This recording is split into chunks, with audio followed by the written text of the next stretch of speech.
Hey guys, Mike from Craft Beer Storm, also founder, owner, brewer at Beara Brewing Company in glorious Portsmouth, New Hampshire. Over the holiday period, I figured we'd do like a best of series. We do the best interviews with brewers or movers and shakers in the industry. I think it'd be entertaining, and also, if you haven't listened to them before, you can listen to them now. So, I wish you and your families a great holiday season. Stay safe, drink good craft beer, and we will talk to you in the new year. Here we go. Welcome to Craft Beer Storm, a podcast dedicated to educating the masses across the planet on what real beer is. Hey guys, this is Mike, Craft Beer Storm. I'm also the founder and owner and brewer at Beara Brewing Company in glorious Portsmouth, New Hampshire. Today we have an extra special podcast. We're going to the Motherland. We're going to Ireland. And we are interviewing the owner of Loughran Malt, which is the malt that we use for all our beer. It's the base of all our beer, and it's delicious. And I sent them an email, and they agreed to come on, so I'm excited. So here we go.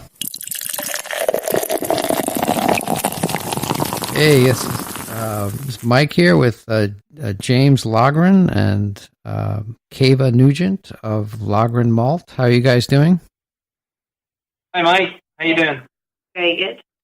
Good. So I'm glad you were able to get on the podcast with us. If you don't know, we use Loughran Malt. Actually, it's the base of all our beer. It's the Irish barley, which makes our beer great, I think, and other people say it as well.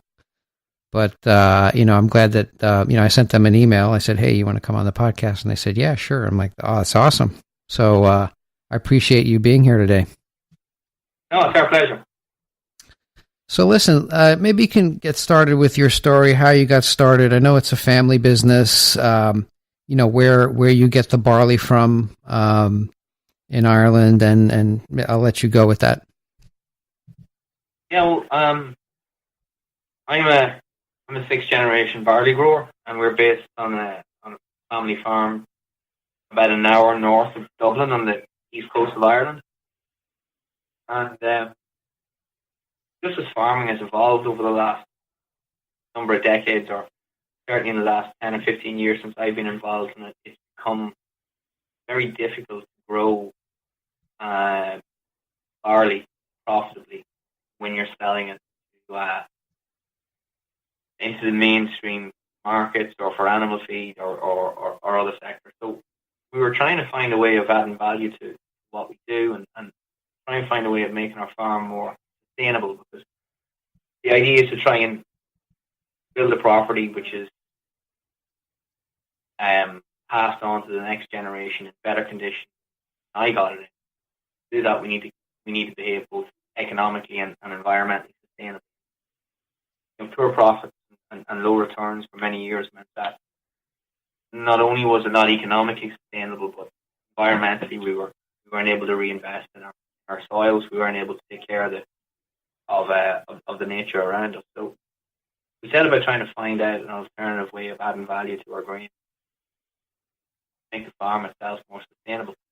Now, do you make all the barley you sell is made on your farm, or do you get it from other farms? Or well, that was how it started off. We started off just growing it ourselves on our own farm, but as it's grown and developed, we've asked some of our local neighbours to help us out and grow a little as well for us, just to try and spread the workload out across the season and make it a bit more, just make the workload. Yeah, so that we get some of the local neighbours to grow some and help out at harvest and planting time, just to share the workload out. But so that was kind of the genesis of how we began. We wanted to try and find a way of adding value to barley and cereals that we produce on the farm, and just make that farm that bit more sustainable. So that was what made us look into other sectors, and we kind of went from there. Yeah, so that's the whole thing with the local, what we're focusing in on. I mean, we're based in New Hampshire, but we're using your barley, which is locally grown, and you're asking your neighbors to grow it as well. So it's a hyper local thing. But we're using your barley, and the beer's coming out great. How many pounds a year or kilograms a year do you guys harvest or sell? Do you have that idea?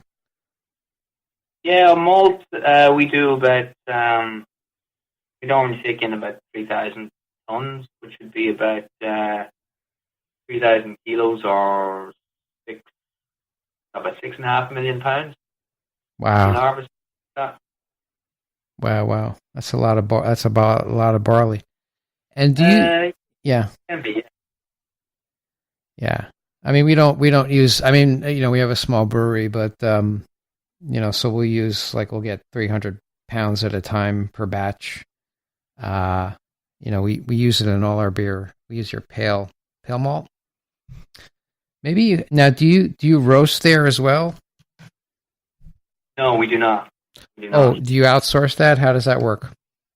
Yeah, so we take care of the growing, and post harvest we take care of the maturation, the cleaning, the drying, and the storage of the grain. The malting we get done off site, and then we bring it back home for packing and final distribution. And in terms of roasted barleys or barleys which have been processed differently, we distribute in Ireland. We distribute other brands to fill that niche. We don't actually supply a roasted barley of our own just yet. Although we're hoping to change that next year or so, but yeah, that's how we fill those product niches at the moment. Yeah, because I'm looking on your website here, and you have the stout malt, you have pale ale malt, which is what we use, the lager malt, IPA malt. I'm not sure. Maybe you can explain a little bit more about also whiskey malt. I guess you supply barley to like Jameson or other distillers. Yeah, that's right. More the smaller micro distillers, craft distillers. So Irish whiskey is going through a bit of a renaissance at the moment, and there's a large number of smaller craft distilleries being opened here in Ireland. We just felt that those distillers invest in a grain which was more boutique than the more general mainstream malt, which some of the other larger distilleries use. And you mentioned as well there, I think a moment ago, about our IPA malt. Right. We're listening to brewers who are producing, especially kind of in your part of the world, like New England IPAs and Coast IPAs, where people wanted a beer which was quite hop forward, and they really wanted those hops to shine. A lot of brewers did not want much by way of malt flavor coming through, but they still wanted the malt to deliver the body and to deliver the depth of flavor, which is important also. So that led us to introduce the IPA malt, which fits that bill. Its flavor is quite mild, which allows your hops to shine, but it does deliver pretty robust body and mouthfeel. So it means that when you produce an IPA malt, you really can get those fruity, floral flavors, which aren't shined out or overlooked by some of the more biscuity or malty notes. So that means that brewers like you guys can get those double IPAs and hop forward beers to work the way you want it to work. Right, and that's the importance of malt and hops. It's a balancing game. You don't want to be too bitter, but you also want the malt to give it the body, and also balance the hops, and those balance each other. But the IPAs and in general, and also recently, they want the hops to shine, like you're saying. So it's important to have a good malt, behind that. But I see, when I visit Ireland, also everybody's getting on the IPA bandwagon there. Is that what you see? Definitely, yeah. It's been IPA has been like the craft beer trademark. So we've seen very little swing in consumer preference for craft reds or craft lager or craft stout. Most of those niches are still held quite robustly by the large macro brewers. But the IPA market has been where the craft brewers managed to carve out a pretty robust niche themselves. Right. And produce a product that people enjoy experimenting, tasting.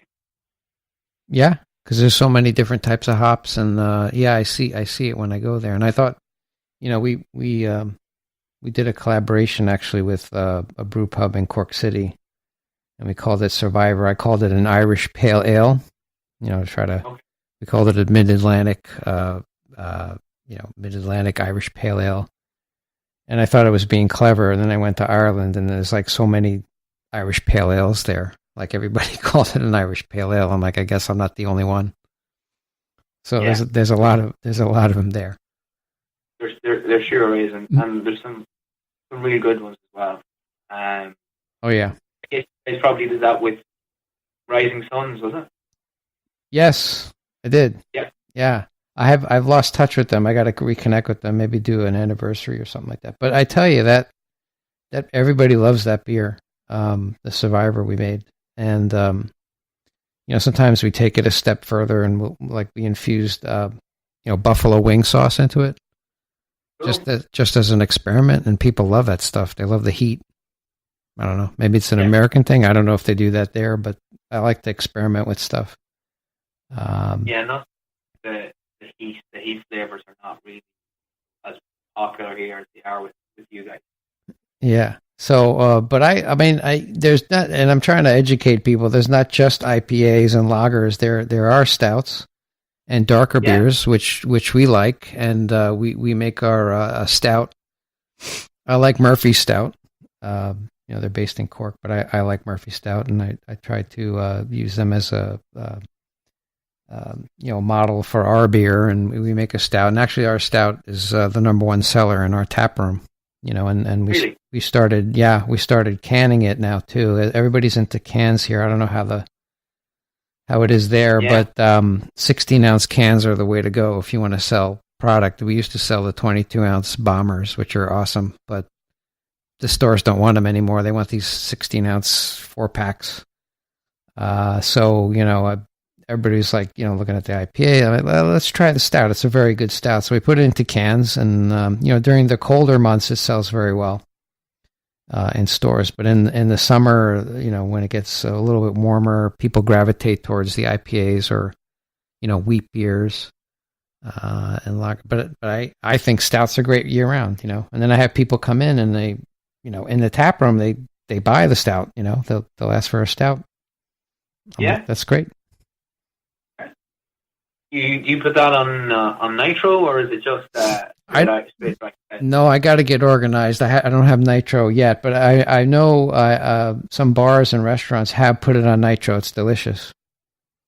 But we just use the CO2 in a tap room. But people like it. They buy bottles, and so it's a good thing. We also make a darker beer. We make a porter, and we infuse some locally brewed coffee. Like we'll make 200 gallons of porter. We'll infuse 5 gallons of cold brewed coffee, and then we'll do 20 pounds of Oreo double stuffed cookies. Okay. And that was an experiment, and that went nuts. So we canned that as well, and we get that into stores. We call it cake. But it is a darker beer, so we're getting people to drink darker beer, which is a good thing, I think. I think it's a great thing. And do you get that Oreo flavor coming through in the beer? Oh, yeah. Yeah, people love it. Sometimes in the tap room, we get ice cream, like vanilla ice cream. And we just put a scoop of ice cream on it. And now they have a beer float. We give them a spoon, and they're happy. Yeah, that sounds like a good way to spend an afternoon. But yeah, it's been. But yeah, there's a lot of things you can do with beer. It's not just traditional styles. You just have to experiment with stuff. And but your barley really provides a great base, and I'm glad that we could communicate, connect. And what do you think about other local ingredients? Have you seen brewers adding local ingredients in their beers, or I think there's the value of supporting local businesses. I mean, what are your views on that? I think that's the way craft beer is moving. Probably not quite as strongly here yet, but certainly in the States it's become hyper local, extraordinarily local. Here, not so much. Guys are still trying to make sure they understand their customers' wants and needs before they go too crazy experimenting with unusual, or not unusual, less than typical flavors. That being said, there are some really interesting beers out there which have got maybe some local fruits in it, especially some of the sours. We're seeing a lot of sours come through using a lot of locally grown fruits, and right. Seeing some other breweries use some heathers and wildflowers and other botanicals like that in their beer. And that there's definitely been an element of experimentation, but the consumer demand is just not there yet to support too much of that experimentation. Consumers are still very they're still finding their way in terms of what they want and what they'd like. And the breweries have to respond to that rather than.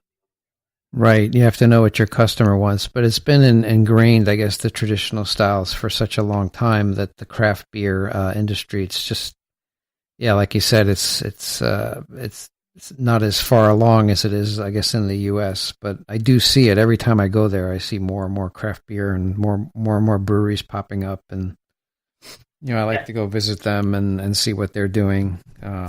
Also, the distilleries there. Like the West Cork distilleries, they make the whiskey and barrels.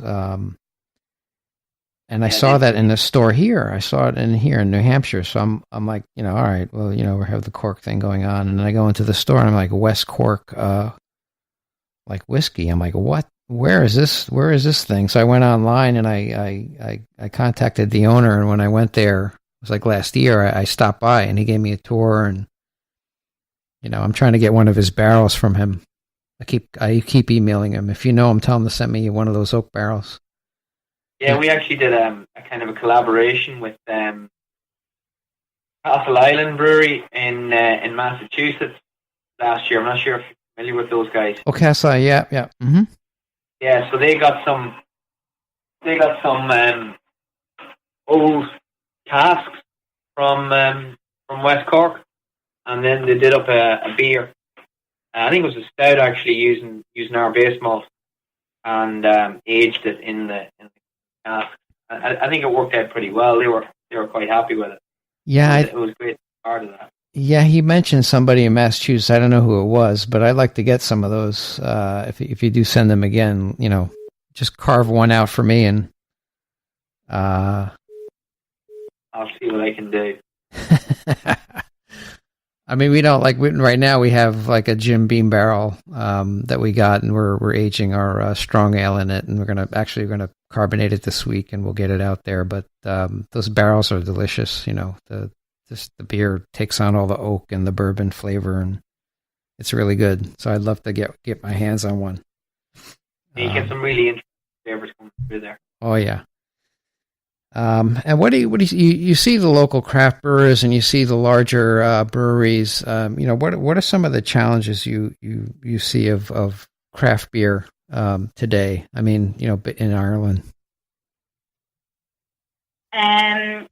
I'd say the biggest challenge that the microbreweries would probably be facing is the prominent position that the mainstream breweries would hold in the bars, making it tougher for the publicans to choose to feature some of the microbreweries. And then on top of that, you have the macro or the mainstream breweries kind of creating their own version of craft style beers, which can make it even harder for the microbreweries to get tap space in the pubs. I mean, just recently in Ireland, we've just had the legislation passed where breweries can have tap rooms based on site, which will allow them, obviously, you can do it over in the States, and I think it's applicable to the UK as well. Mm-hmm. So I think that will be a big game changer for a lot of the microbreweries over here, being able to sell their own product on site, and also that there's no middleman to kind of deal with. That would be the biggest challenge that they would be facing. Can breweries have a tap room there? I think so. I think some of them can. Or it's just passed. I'd say in the last 4 to 6 weeks. Yeah. Up until that point, they weren't allowed to sell any beer on site. Oh, and wow. even the legislation that's just passed, it's not enacted yet. I think it will probably kick off maybe in 6 months. 6 months, yeah. But I mean, up until that point, obviously they were just kind of fighting for such a small market. It's such a small domestic market over here. Everyone's kind of fighting for the main city like Dublin and Cork, and there's not that many consumers. So they're definitely going through a period where probably an unstable period, I would say, in a flooded market. But I mean, it'll be interesting to see how the tap rooms help out the smaller guys over here, and they're not competing against the mainstream brewers and the tactics that they will impose to pubs. I'm not sure. Does every brewery need a distributor, or can they self-distribute? Or yeah, they can self-distribute. There's no legal obligation like you guys have with the 3-tier system. That doesn't exist. So you can self-distribute if you want, but it's a pretty expensive way of getting beer. It's fine for your immediate local area, but if you need to travel, it's a pretty expensive way of distributing. Yeah, it depends. It depends how far you want to go, or how many, or how much beer you can make. Depends on the system as well. But we do we're allowed to self-distribute here. I've had distributors in the past in New Hampshire, and they've worked out okay. But now we self-distribute, so we do it locally. We try to do it locally, which is good. But I know the challenge. When customers are ingrained in what they want to drink, and that's one of the reasons why I started the podcast as well, because I keep going into restaurants and bars and also stores, and I see like 90% of the offerings, over 90% are this large, mass-produced beer, and a lot of people don't, realize that there's good local craft beer, and I think if they got enlightened to that, they'd support their local breweries. Which I think in Germany, like every town has a brewery, if I'm not mistaken, So I think we're trending back that way. Prohibition happened, and it was like that in the U.S. too. It was like 3,000 breweries in the U.S., and then Prohibition came and just knocked all of them out. And then some larger breweries started up, and there was just a handful of them, across the U.S. But now, in the last 10 years, there's just been a big resurgence of the local craft beer scene, which I think is going to be, the norm going forward. I don't see, a lot of people say about a bubble, and what do you think about that in terms of the craft beer scene? And you think it's a bubble, or is it here to stay? I think while I'd be more familiar with the Irish market, it might be a little bit easier to predict the US market. The Irish market's a little unpredictable because it's still so young and new, so it's like craft is 3.5%, 4% of the market, and it's struggling over the last year or so to kind of grow beyond that as the larger macro beer companies exert some dominance over the retailers. Mm-hmm. So until these backroom legislation acted, people are able to use it to their advantage, and until we see how that goes, it'll be very difficult to predict the fate of the industry. But the laws are changing. It's going to take a while, you know. But I see more and more craft beer breweries popping up in Ireland, and it's just a matter of getting the word out that they do exist, and that, you know, have people try their beer instead of going for the standard. I think probably in the States you've seen it already. Just this movement towards hyper local with smaller tap room, smaller facilities, smaller production facilities, brewery, and probably the larger guys, the regional, bigger guys who are going to struggle to grow much more, because ultimately there's only so many feet of retail space and shelves, and kind of hard to occupy much more of it by somebody else out of the water. So, yeah, I'd rather be in the smaller end. I think, and then you can pivot too. I've seen a lot of larger breweries here, you know, especially regional breweries. You know, they wanted to conquer the U.S. They went across the U.S. I mean, you know, breweries are really good beer, but they, you know, maybe they're based in California, but they wanted to be all over the U.S. And then, you know, recently we've seen a big change in what consumers want. They want local stuff, and a lot of these breweries are like, all right, where is this brewery located? California? All right, I don't know, whatever. I'd rather have my local brewery's beer. So there's a big shift towards local. Even the regional guys are getting hammered too, because they're so big. You know, they have all this equipment. They just, you know, rely on brewing 50,000 barrels a year, and then, you know, the small guys erode that share, and then they're like, all right, what are we going to do? A lot of them, a couple of them got taken over by the banks because they just couldn't support the debt. They went nuts, and they went huge, and you know, made good beer, but it's just the consumer doesn't want, you know, some beer from some random location. They want local beer, and I see that trend here. It's just a lot of and it's great being smaller too. You can pivot, you know. If something's not working, you figure out another way. You know, we're small. We're very small. But we can pivot, you know, if something's not working, if a distributor's not working, all right, fine. Thank you, distributor. We're going to self-distribute now. Okay. The state's good with that. You know, create some you know, interesting beers on tap, put it out there, people come in. You know, if there's a shift in trends, you know, say people like sours, you know, for the next couple of months, okay, let's make a sour. If they trend towards the double IPAs, like everybody wants a double IPA, you know, and here. So that's what we did. We made 2 double IPAs, you know, and those are selling like crazy. Like we can't make enough. But you just have to. But a larger brewery doing that, you know, maybe they might have their own grain styles and brands, and they can't really pivot that way. Yeah. So I think it's more trending more local. So, yeah, well, you know, yeah, I saw you guys are north of Ireland. You're close to Northern Ireland, I think, right?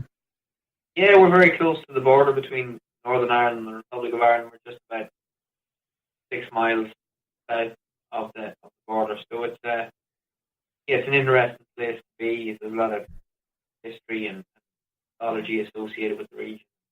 It's just it's a really nice place to farm. I must come visit. I have to come visit when I'm there next. Dude. I will let you know. That'd be awesome.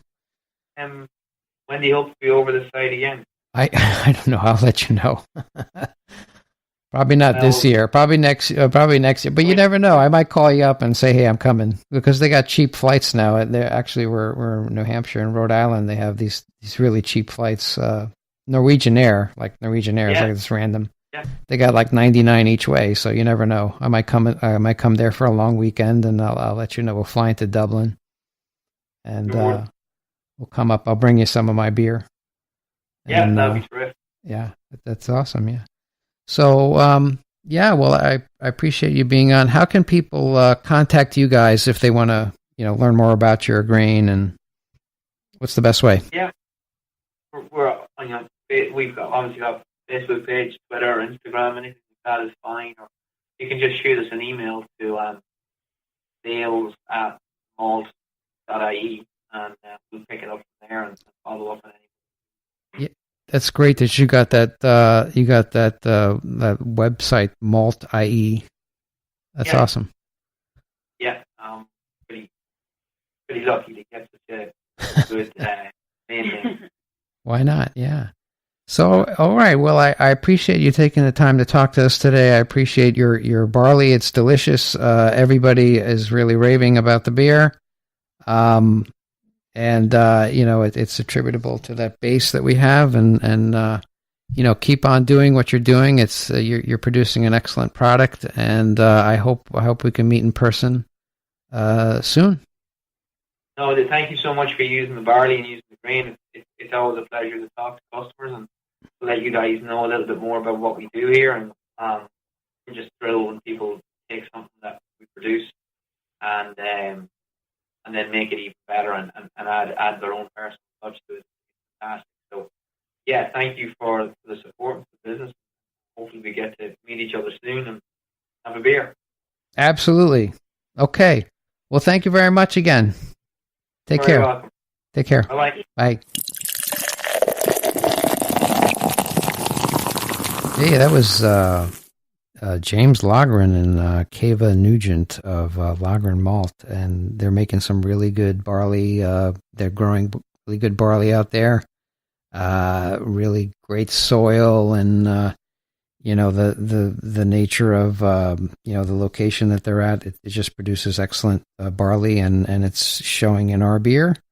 And they also supply distillers in Ireland as well. And it's just a great barley. So if you're a home brewer and you want to check it out, do that. Or if you want to come in and have some of our beer, please do that. We're located in Portsmouth, New Hampshire, Beara Brewing Company. But if you like this podcast, and give us a review, give us a rating on iTunes. We're also on Stitcher. That'd be greatly appreciated. That goes a long way to getting us out there and better rated, and preaching the gospel of there is an alternative to mass-produced watered-down brew, and that's great local craft beer. So get out there and get some. Okay, guys, we'll see you next week.